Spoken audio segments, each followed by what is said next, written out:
Okay, and welcome back to our last module of Tiny Remedies, Big Impacts Exploring Homeopathy for Children.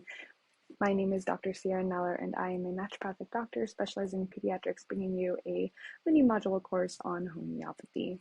So on this last module, we will be looking at first aid and common injuries. Let's get started. In this module, we'll be looking at common first aid and injury concerns, as well as some common homeopathic remedies that I have seen in my practice that can be used to support you and your family.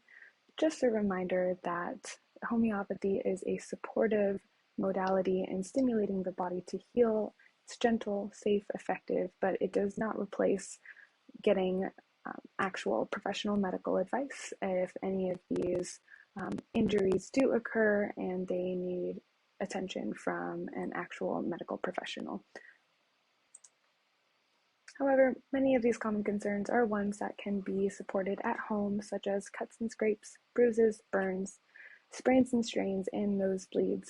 Know that when choosing a homeopathic remedy, it must be tailored to your kiddo's specific symptoms, and if you need to be seen by a medical professional, I do advise you to do so. However, on the next page, we'll be looking at a general overview of some of the common remedies used for these concerns and some of their most seen symptoms that are correlated with them. Again, you might see that some of these remedies are familiar, and that's because I've said before that there are over 3,000 remedies, and within these remedies, they all have hundreds of symptoms that they can be correlated to, so they can be supportive for multiple different things. So let's go ahead and get started and see the ones that we have here for first aid and common injuries. Number one is really well known. You might have heard of it before. It's known as arnica. It is great for trauma-related injuries, cuts, bruises, sprains, soreness, and swelling after an injury. It is usually better with rest and cold applications.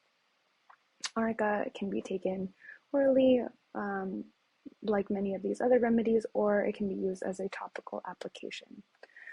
Then we have calendula, which we actually got to see in the previous module. It's great for wound healing, cuts, scrapes, minor skin irritations, and it is typically used as a topical ointment or cream application. Number 3 here, we have hypericum. It is used for injuries to nerve-rich areas, such as fingers and toes, like if you were to accidentally slam your finger in the door. It's great for cuts, puncture wounds, crushed fingers, worse from touch, pressure, and cold applications. Next, at number 4, we have cantharis. It's great for burns, sunburn, and intense burning pain, blistering, rawness of the skin, and better with cold applications. Then we have phosphorus, which is a great nosebleed remedy, specifically when the nosebleeds are really bright red and profuse. The bleeding can be triggered by minor injuries, and it's typically better with cold applications. And the last one here is ledum. It's a great puncture wound remedy, such as stepping on a sharp object, and it is also great with cold applications. And that concludes Module 6. So again, thank you so much for being here. Just as a reminder, there are thousands of remedies that can be used in any of these circumstances for you and your family, and that it is really important to know your remedies, talk to a medical professional about utilizing these remedies before starting any of them in your child's healthcare. I hope by going through this course, you just now have an expanded awareness of what is possible in the support for you and your family when it comes to a lot of these different conditions and illnesses and symptoms, and knowing that there is a natural, safe, gentle, effective way of supporting them is what my goal was for you through this course. Now that you have the beginning information, let me just show you what the next possible steps are. You may have been wondering throughout this mini module course, what exactly does homeopathic remedies look like? And I just wanted to bring your attention to the photo here on the left. Many of these remedies are given in these tiny pellets. They taste like sugar. The very, very diluted form of the substance is coated in these pellets and typically taken on a specific dosing and frequency to support different kinds of conditions.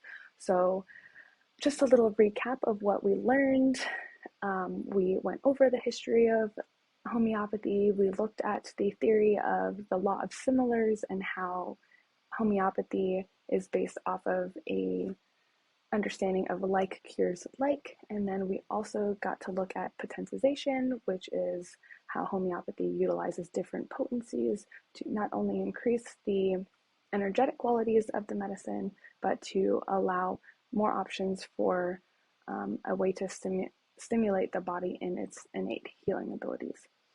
We also looked at different common ailments and symptoms, such as ones in cold and flu, constipation and diarrhea, eczema, anxiety, allergies, right? We looked at a bunch of those over the past 6 modules. And then we reviewed common remedies that I see and that I know are common to use for these symptoms, such as lycopodium, pulsatilla, aconite, and phosphorus.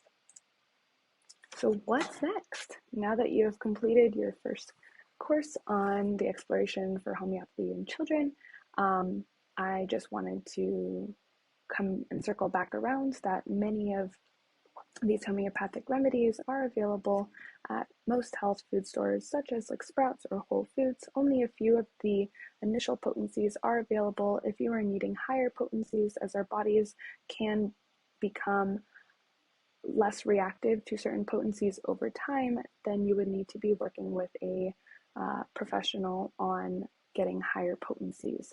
It is also highly, highly, highly recommended that you seek professional care from a naturopathic doctor for personalized care and monitoring of the use of these remedies, as it increases safety and efficacy.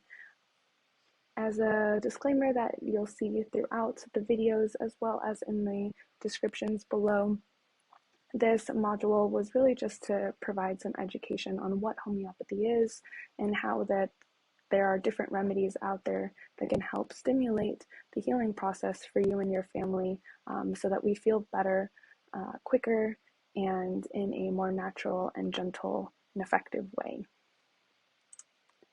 You will find links in the descriptions below for more information on either how to work with me or just more about homeopathy so that you can continue your learning.